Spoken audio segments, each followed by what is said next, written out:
마태복음 3장 13절에서 17절까지의 말씀 우리 교독하겠습니다. 이때에 예수께서 갈릴리로부터 요단강에 이르러 요한에게 세례를 받으려 하시니 요한이 말려 이르되 내가 당신에게서 세례를 받아야 할텐데 당신이 내게로 오시나이까.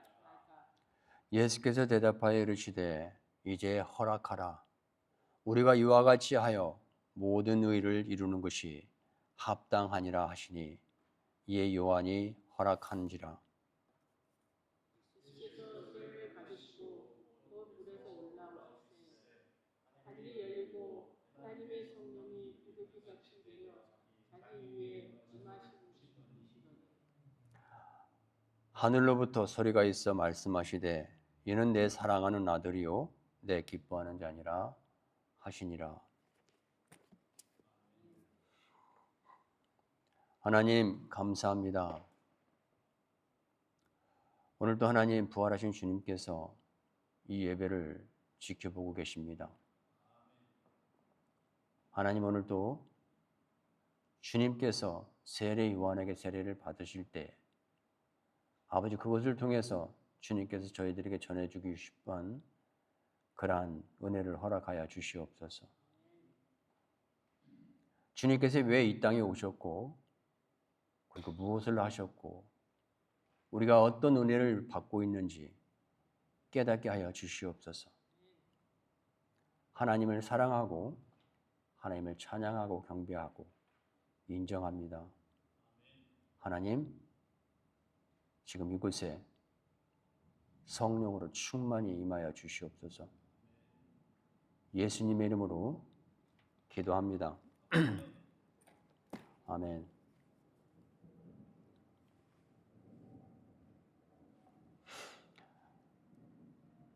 우리 모든 사람들은 죄인입니다. 그래서 태어나서 죄와 싸우다가 결국엔 죄에 무너져 죽습니다. 그것이 우리 인간의 현실입니다. 로마서 3장 23절에 보면 바울은 이렇게 말했습니다. 모든 사람이 죄를 범함에 하나님의 영광에 이르지 못했다라고 말합니다. 여러분 하나님의 영광이 무엇이라고 생각합니까?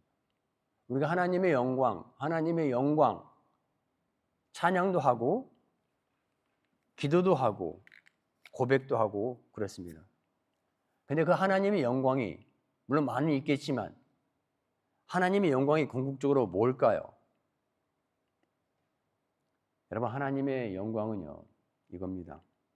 당신의 형상을 따라 만든 인간, 사람들이 최고의 기쁨과 최고의 행복한 삶을 사는 것입니다.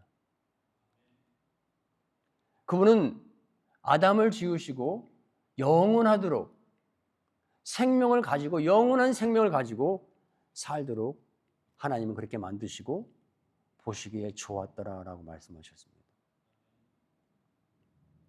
무슨 말이냐면 하나님이 지금 여러분과 저를 보면서 이 세상에 가장 기쁘게 하는 것은 기쁜 모습, 내가 정말 기쁘다라고 하나님이 생각하시는 것은 다른 게 아닙니다. 당신의 형상을 따라 만든 여러분과 저가 오늘이라는 이 시간을 살면서 가장 기쁘고 즐겁게 사는 그 모습을 볼 때 하나님은 가장 기뻐한다는 것입니다. 이것이 하나님의 영광입니다.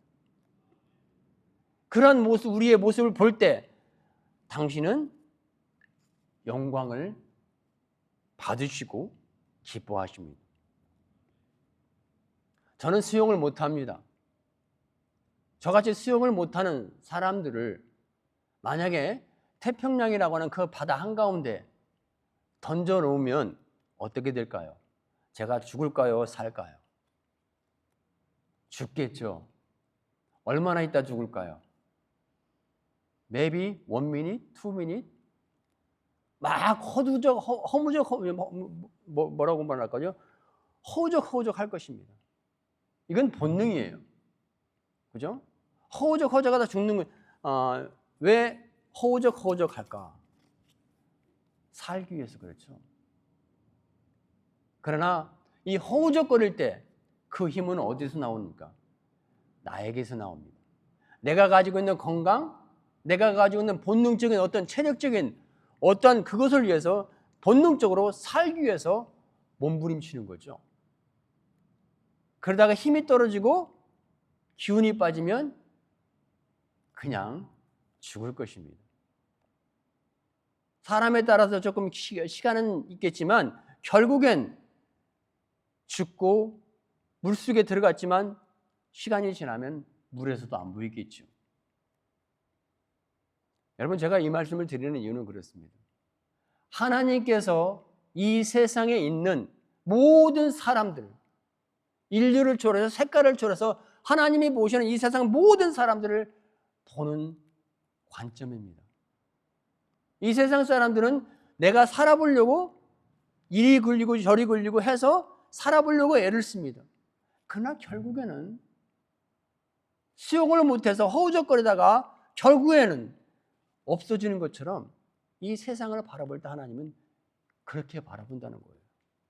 안타까움으로 바라보신다는 거예요.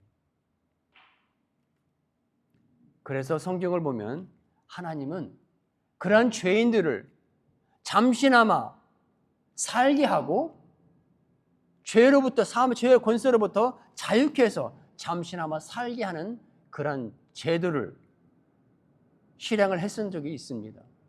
그것이 율법으로 말하면 죄사함의 의식이었습니다.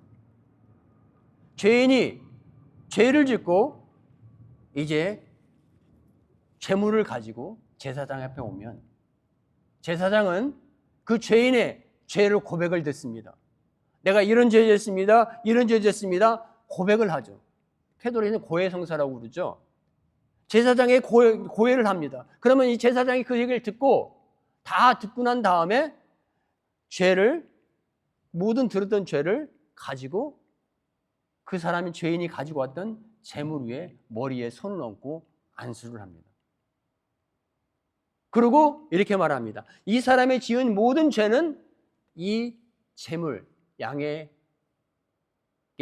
전이 됐다라고 말합니다. 이 사람이 지은 모든 죄가 이제 양의 머리 위에 그대로 안수함으로, 제사장이 안수함으로 죄가 옮겨지는 거죠. 그리고 그 순간 그 재물을 죽입니다. 목에서 피가 나오면서 죽습니다. 이래서 성경은 이런 말을 뭐라고 하냐면 피 흘림이 없은즉 죄사함이 없다라고 성경은 그렇게 말하고 있어요.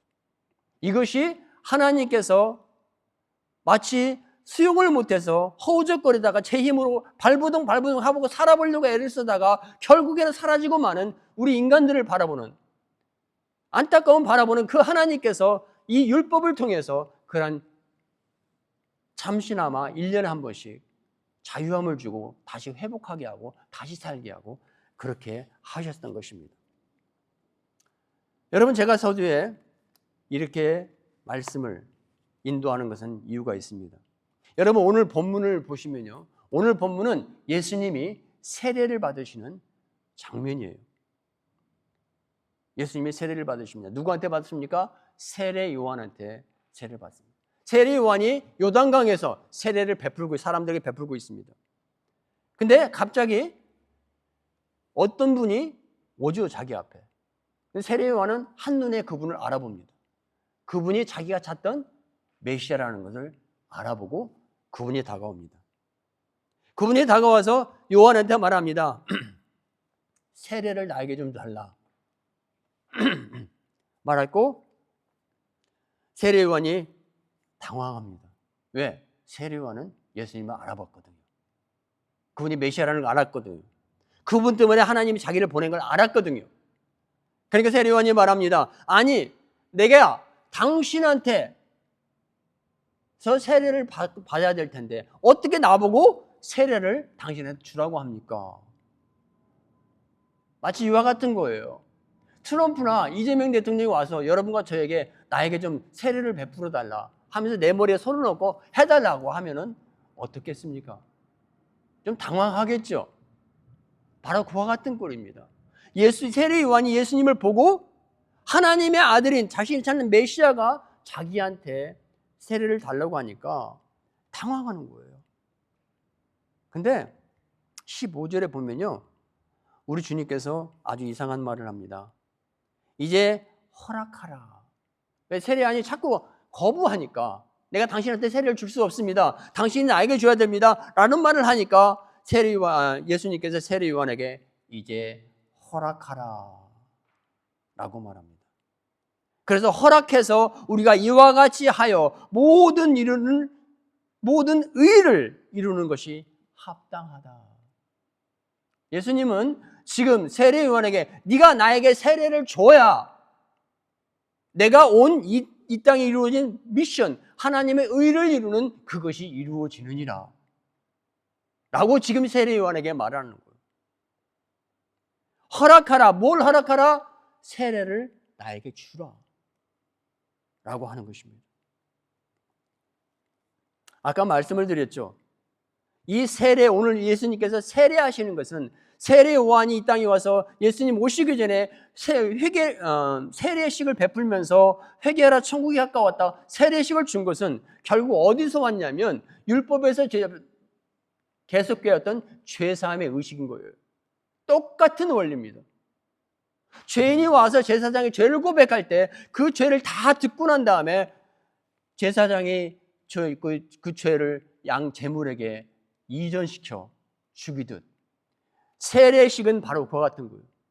죄인이 이 땅에서 회개하고 물속에 들어감으로 죽음으로 말미암아 죄가 씻김받고 일어서서 자유케 됩니다. 그래서 이제 온전한 자유를 누리게 되는 것처럼 세례식의 목적은 바로 그겁니다. 자유를 주는 거예요. 여러분, 근데 지금 여기서 이제 요한이 세례를 베풉니다. 세례를 베풀 때 우리가 잠깐 15절에서 허락하라 이와 같이 하여 모든 일 합당하니라 하시니 요한이 허락하는지라 라고 해서 여기서 잠깐 멈추십시다. 멈추시고 지금 한번 생각해 보십시다. 예수님의 모습과 세례 요한의 모습을 한번 생각해 보세요. 그러면 세례 요한의 모습은 어떻습니까? 세례 요한의 모습은 예수님의 머리에 손을 얹고 있는 모습이죠. 그죠? 그럼 예수님은 뭐 어떤 모습이에요? 세례 요한의 손이 예수님의 머리에 손을 얹고 이제 세례를 받으시는 그런 모습일 겁니다. 여러분, 근데 제가 여기서 질문 하나 드릴게요. 예수님의 머리에 누구의 손이 올라가 있어요? 세례 요한의 손이 올라가 있어요. 예수님께서 세례 요한을 칭찬하셨습니다. 이 세상에 엄마 뱃속에 태어난 사람 중에 가장 큰 사람은 세례 요한이라고 칭찬하셨어요. 세례 요한보다 작은 자가 없다라고 칭찬을 하셨어요. 그러나 여러분과 제가 알기 원하는 것은 이것입니다. 세례 요한이 비록 이 세상 사람 중에 가장 큰 자라고 예수님이 칭찬했지만 여전히 세례 요한은 누굽니까? 아담의 후손입니다. 여전히 아담의 후손으로서 원죄를 가지고 있고 결국에는 힘없이 맥바지 태평양에 빠져 죽는 것처럼 죽는 그런 사람이라는 거예요. 비록 큰 자지만 죄의 영향력 안에서 벗어나지 못하는 천낱 죄인이라는 거예요. 세례 요한이. 내가 왜 이 말을 하냐면요, 이 죄인이 한낱 아담의 후손이고 원죄로 사망 권세를 이기지 못하고 결국 죽는 이 죄인 요한이 예수님의 머리에 손을 얹었다는 거예요. 그러면 그 죄가, 세례 요한에 있는 죄가 어디로 전이가 됩니까? 예수님의 머리에 전이가 돼요. 이해가 가십니까? 예수님의 머리에 전이가 되는 거예요. 그리고 예수님은 그 세례 요한의 모든 죄를 당신의 머리를 통해서 흡수해요. 아멘. 그리고 예수님이 이제 세례 요한이 안수를 하고 뭡니까? 안수를 주는 사람의 물속에 집어넣잖아요. 안수를 주고 예수님을 물속으로 쑥 가라앉혀요. 쑥 가라앉힌 다음에 예수님이 이제 물속에 잠긴 다음에 쭉 다시 일어납니다. 그죠? 이게 세례식이에요. 이게 침례식이에요. 세례식이 아니라 침례식입니다. 자, 그런데 우리가 16절로 넘어가 볼까요? 16절 보여요? 16절 보면서 이래요. 자, 예수께서 세례를 받으시고 곧 물에서 올라오실새 하늘에 갑자기 이상한 현상이 일어납니다. 예수님께서 세례를 물속에 있다가 물속에서 나와서 이제 서 있는데 하늘이 열렸다고 그랬어요. 하늘이 열리면서 하늘에서 소리가 들립니다. 뭐라고 소리가 들립니까? 이는 내 사랑하는 아들이요 내 기뻐하는 자라 라고 하는 하나님의 음성이 들리는 거예요. 이게 뭘 의미하는가? 여러분, 제가 또 질문 하나 드립니다. 왜 이 하나님께서 하늘을 열고 하늘 성령이 비둘기같이 예수님 머리에 올라앉았거든요. 비둘기같이 올라앉고 하나님의 음성이 내 사랑하는 아들이요 내 기뻐하는 자라 라고 하는 이것이 왜 세례 전에 예수님께서 물속에 들어가기 전에 하지 않고 물속에 나온 다음에 비로소 이 음성을 하나님께 들려주시냐 이거예요. 왜 그랬냐 이거예요. 왜 물속에 완전히 잠기고 난 다음에 하셨느냐는 것입니다. 그것은 이것입니다. 하나님의 뜻은 무엇이냐면 이것이 내가 내 사랑하는 아들을 이 땅에 보내신 미션의 목적이라는 것입니다. 하나님께서는 당신의 아들을 이 땅에 보내신 것은 뭐냐면 죄를 짊어지고 완전히 물속에 들어가 죽는 거예요. 죽고 난 다음에 완전히 사해진 다음에 일어섰을 때 하나님은 너무 기쁘신 거예요. 하나님은 당신을 보내신 그 아들이 일어났을 때 이것이 너무 기뻐서 이것은 내 사랑하는 아들이요 내가 이루려내 기뻐하는 자라. 좀 객관적으로 설명할까요? 이 세상 모든 사람 중에 예수님께서 가장 먼저 한 사람의 죄를 용서하셨다면, 짊어지고 와서 용서하셨다면 그것은 세례 요한의 죄입니다. 아멘. 예수님께서 공생에 시작하기 전에 세례 요한의 세례를 받고 시작하셨고 자신한테 세례를 주는 요한의 모든 죄를 짊어지고 죽으셨습니다. 가지고 세례를 받고 올라온 예수님을 보시고 하나님께서 이는 내 사랑하는 아들이와 내가 기뻐하는 자라. 여러분, 하나님께서 예수님을 기뻐하셨습니다. 왜 가장 공생을 시작하기 전에 이 세례식을 먼저 거행하고 주님께서 공생을 시작하셨는지 우리는 의미가 있습니다. 주님의 사역은 다른 게 아니에요. 뭐 병 고치고 모든 거 다 있습니다. 많은 사역을 했습니다. 가르치고 했습니다. 그러나 예수님의 사역은 오신 목적은 다른 게 아닙니다. 여러분과 저를 죄 사함인 것입니다. 우리의 죄를 그분을 짊어지고 가셔서 완전히 파하시고 죽인 것입니다.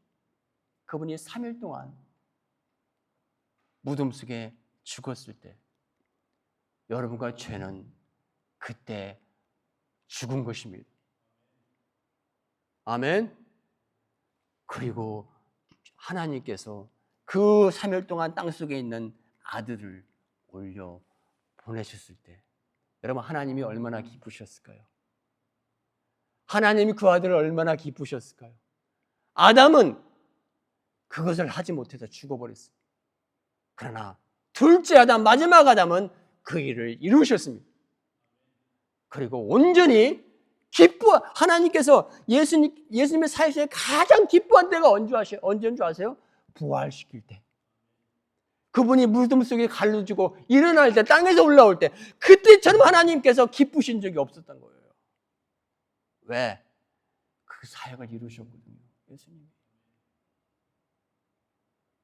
여러분, 우리가 예수를 믿고 예수를 구주로 고백하고 영접할 때 그때가 언제인 줄 아십니까? 우리 다 부활 기다립니다. 우리가 보통 부활을 생각하면 우리가 살아서 예수 믿을 때 휴거당해서 하나님 전에 가서 하나님과 함께하는 그것을 부활이라고 생각하든지, 아니면 예수 믿고 죽어서 땅속에서 부활하든지 보통 그것을 부활이라고 생각합니다. 그러나 그것은 부활의 완성이에요. 여러분, 부활의 시작이 언제인 줄 아십니까? 우리가 예수를 믿고 예수를 구주로 영접하고 하나님의 나라가 우리 안에 들어올 때, 여러분, 우리는 부활한 것입니다. 아멘. 예수를 회개하고 하나님의 나라가 우리 안에 들어와서 이 세상에서 여전히 삶을 살아갈 때 이미 우리는 부활된 자인 거예요. 그것이 부활의 시작인 거예요. 그래서 성도는 지금 우리가 부활된 신앙인으로 사는 것입니다. 더 이상 죄의 권세 아래 있지 않습니다. 아멘. 부활이 시작하고 지금 부활이 지금 진행되고 계십니다. 그리고 완전한 부활의 완성은 우리가 주님 품에 안길 때, 그때가 부활인 것입니다. 이것이 여러분과 저의 변하지 않는 정체성입니다. 어떠한 한일이 있어도 이것을 우리는 기억해서 사라지게만 안 될 줄 믿습니다. 사단은 이 사실을 어떤 이유를 통해서라도 계속 빼앗아가고 의심케 합니다. 지금도 저 수많은 밖에 있는 사람들, 그래서 불쌍한 거예요. 그래서 한 영혼이 구원될 때 바로 그것은 우리가 구원이라고 말하지만 그것은 부활인 것입니다. 그 영혼이 부활한 거예요. 그때부터 생명의 삶을 살게 되는 것입니다. 그렇게 살 때 하늘에서는 하나님이 기뻐하시고, 아멘. 그때부터 우리를 내가 너는 사랑하는 자다 라고 말합니다. 다윗이 사도행전 2장에 베드로의 입술을 통해서 베드로는 이렇게 말을 했습니다. 나는 매일같이 하나님을 본다. I always see him near me. And I won't be afraid with him at my right side. 내 우편에 있는 그 하나님을 항상 보기 때문에 나는 두려워하지 않는다. 그리고 my heart will be glad and my words are joyful.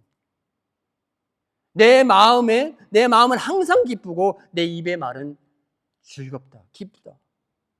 그래서 I will live in the hope. 그래서 나는 소망 가운데 살 수 있다. 다윗이 그렇게 말했어요. 그러면서 다윗도 말합니다.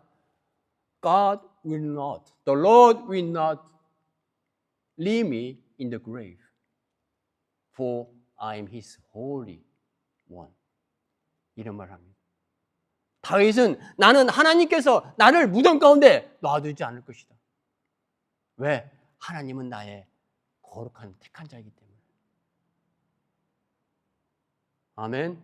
여러분, 예수 안에 있는 여러분과 저는 거룩한 자이고 이미 의로운 자인 것을 믿으시기 바랍니다. 하나님이 결단코 여러분과 저를 무덤 가운데 두지 않을 것입니다. 여러분과 저의 모든 신체 모든 것들은 영적으로 결코 썩지 않을 겁니다. 이것이 오늘 말씀의 핵심입니다. 주님이 이 땅에 오신 한 가지 목적, 여러분과 저를 가지고 있는 이 사망 권세를 그분의 머리로 가져가시고 우리를 살리시고 부활시키시기 위해서 그런 것입니다. 아멘. 예수님이 십자가에 죽으셨습니다. 한번 생각해 보십시오. 예수님이 십자가에 매달려 있는 모습. 머리에는 뭐가 있죠? 면류관이 있었고 손과 발엔 대못이 박혀 있었고요. 옆구리에는 창이 찔려 있었고요. 어찌 보면 다 이유가 있을 수 있습니다. 머리는 얼마나 우리가 생각을 많이 합니까? 그죠? 벌써 이 순간에도 한국을 갔다 오려면 생각으로 무지하게 많이 왔다 갔다 할 수 있었을 거예요. 생각 속에 수많은 죄악들이 왔다 갔다 합니다. 주님의 면류관은 바로 그것을 그런 우리의 머리로 지은, 생각으로 지은 그런 죄가 아닐까 생각을 합니다. 그리고 우리 손과 발은 우리 행위로 지은 죄들, 옆구리 창은 우리 마음 속에 아직도 더러워진 상처난 어떤 미움이나 원망, 어떤 그런 것들, 여러분 다 사해진 줄 믿으시기 바랍니다. 그래서 이사야는 말합니다. 이사야 53장은 그가 찔림은 우리 허물 때문이고, 그가 상함은 우리의 죄악 때문이고, 그가 징계를 받음으로 우리가 평안을 누리고, 채찍에 맞음으로 나음을 입었습니다 라고 선지자 이사야는 말합니다. 아멘. 결론입니다.